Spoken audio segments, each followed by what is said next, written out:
नमस्कार. विबाज मेजवानीमध्ये तुमचं पुन्हा एकदा स्वागत. मंडळी, आज आपण लाटण्याचा अजिबात वापर न करता भरपूर पुरण भरलेली गुबगुबीत आणि मस्त मऊसूत पुरणपोळी बनवणार आहोत. पुरण बनवताना मिक्सर, चाळण किंवा पुरण यंत्र न वापरता अगदी सोप्या पद्धतीने पुरण कसं बनवायचं ते सुद्धा पाहणार आहोत. आणि पुरणपोळीसोबत खाण्यासाठी झटपट होणारी कटाची आमटी सुद्धा बनवणार आहोत.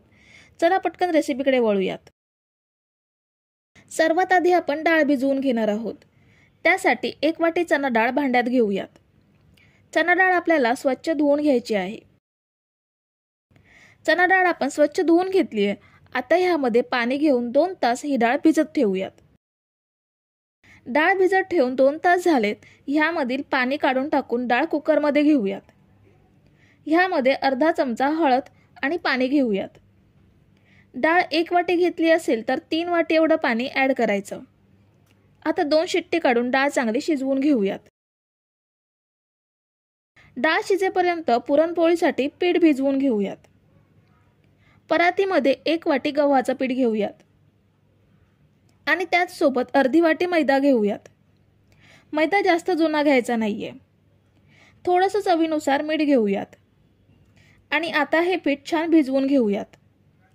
चपाती करताना जसं पीठ भिजवतो त्यापेक्षा हे सैल पीठ मळायचं आहे. हे बघा, बघू शकता हे किती सैल आहे ते. आता हे चांगलं मळून घ्यायचं आहे.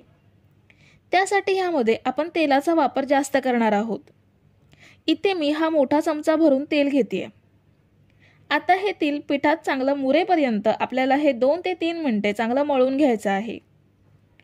पीठ चांगलं मळलं की पुरणपोळ्या अगदी मस्त छान मऊसूत होतात. तर हे बघा, घेतलेलं सगळं तेल पिठात मुरवून सैलसर पीठ मळून घेतलंय.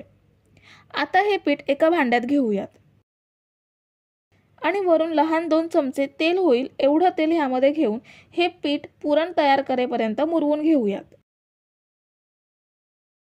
पीठ मळेपर्यंत आपली डाळ सुद्धा छान शिजली आहे. ही बघा, अगदी मस्त शिजली आहे. डाळ खूप जास्त लगदा होईपर्यंत शिजवायची नाही. डाळ खूप जास्त शिजवली की पुरण लवकर घट्ट होत नाही. आता ह्या डाळीमधलं पाणी चाळणीमधून वेगळं करून घेऊयात. चाळणीमधून गाळलं की डाळीमधील सगळं पाणी बाजूला होतं आणि पुरण घट्ट व्हायला जास्त वेळ लागत नाही. ह्या वेगळ्या केलेल्या डाळीच्या पाण्याची आपण चमचमीत कटाची आमटी सुद्धा बनवून घेणार आहोत. त्यासाठी ह्यामधील 1 चमचा डाळ पाण्यात काढून घेऊयात. आता गॅसवरती कढई ठेवली आहे. त्यामध्ये शिजवलेली डाळ घेऊयात. डाळ 1 वाटी होती त्याच वाटीने 1 वाटी गूळ घेऊयात. आता हा गूळ डाळीमध्ये मिक्स करून घेऊयात. गॅस आपला चालू आहे. मीडियम गॅसवरती हे पुरण आपल्याला बनवून घ्यायचं आहे. गूळ मिक्स केल्यावर गॅसच्या उष्णतेने आणि डाळीच्या ओलाव्याने तो नरम होतो. आता हा गूळ स्मॅशरने स्मॅश करायचा. गूळ नरम झाल्यावर अगदी पटापट स्मॅश होऊन तो लवकर विरघळतो आणि डाळीमध्ये छान एकजीव होतो. तर हे बघा, अगदी फटाफट आपला गूळ विरघळून स्मॅश झालाय.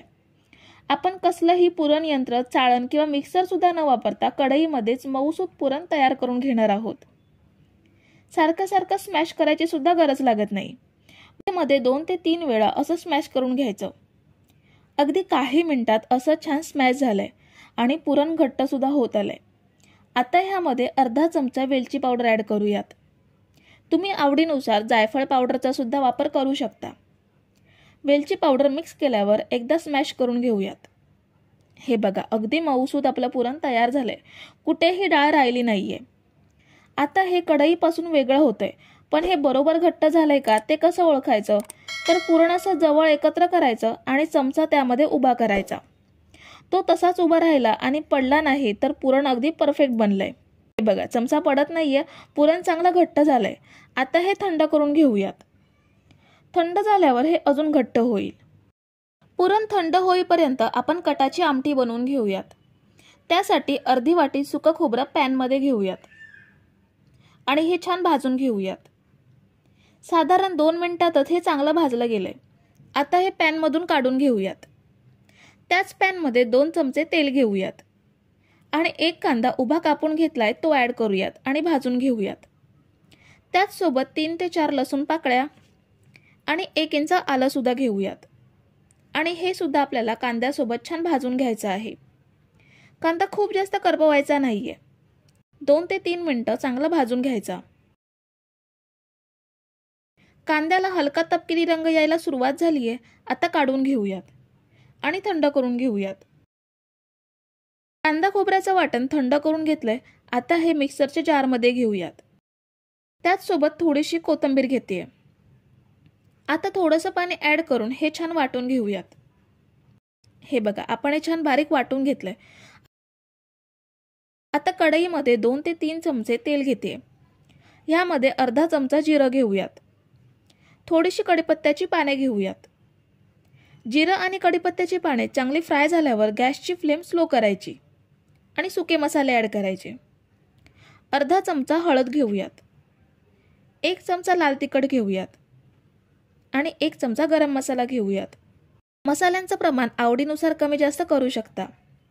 मसाले अर्धा मिनिट तेलात परतून घेतल्यावर बनवून घेतलेलं वाटण ह्यामध्ये ॲड करूयात. वाटणसुद्धा मसाल्यांसोबत तेलात 2 मिनिटे छान परतून घेऊयात. वाटण परतून झाल्यावर ह्यामध्ये डाळीचं पाणी ॲड करूयात. डाळीचं पाणी मिक्स करून घेऊयात. आता ह्यामध्ये पाहिजे तेवढं पाणी ॲड करायचं आणि चवीनुसार मीठ ॲड करून हे छान मिक्स करून घेऊयात आणि झाकण लावून ह्याला उकळी काढून घेऊयात. तर ही बघा, आमटीला मस्त उकळी काढून घेतली आहे. ह्यावर थोडीशी बारीक चिरलेली कोथिंबीर ॲड करूयात. ही बघा, आपली मस्त चमचमीत कटाची आमटी तयार आहे. आता पुरणपोळी बनवून घेऊयात. आपण मळून घेतलेलं पीठ सुद्धा चांगलं मुरलंय. पीठ चांगलं मुरलं की पोळीमध्ये पुरण हवं तेवढं बसतं आणि पोळी फाटत नाही. तर आता पिठाचा एक गोळा घेऊयात आणि आपण बनवून घेतलेलं पुरण सुद्धा थंड आणि घट्ट झालंय. ह्याचा सुद्धा गोळा बनवून घेऊयात. हा बघा, पिठाच्या दुप्पट पुरणाचा गोळा घेतलाय. हाताला तेल लावून पिठाच्या गोळ्यामध्ये पुरणाचा गोळा बसवूयात. व्यवस्थित सगळीकडून पॅक करून घ्यायचा. हा बघा, आपला पुरणपोळीचा गोळा तयार आहे. आता पोळी बनवून घेऊयात. पोळपाटावर मी असा प्लास्टिकचा पेपर घेतलाय. त्यावर थोडंसं तेल घेऊन पेपरला लावून घेऊयात. खरं तर पोळपाटाची सुद्धा गरज नाहीये. हा पेपर प्लॅटफॉर्मवरती ठेवून सुद्धा पोळी बनवू शकता आणि हा हाताने प्रेस करून पोळी बनवून घेऊयात. जसं आपण भाकरी थापतो सेम तसंच आपल्याला पोळी थापून घ्यायची आहे. अगदी लगेच ही पोळी बनवून होते. शिवाय जेवढी पातळ हवी असेल तेवढी पातळ बनवता येते.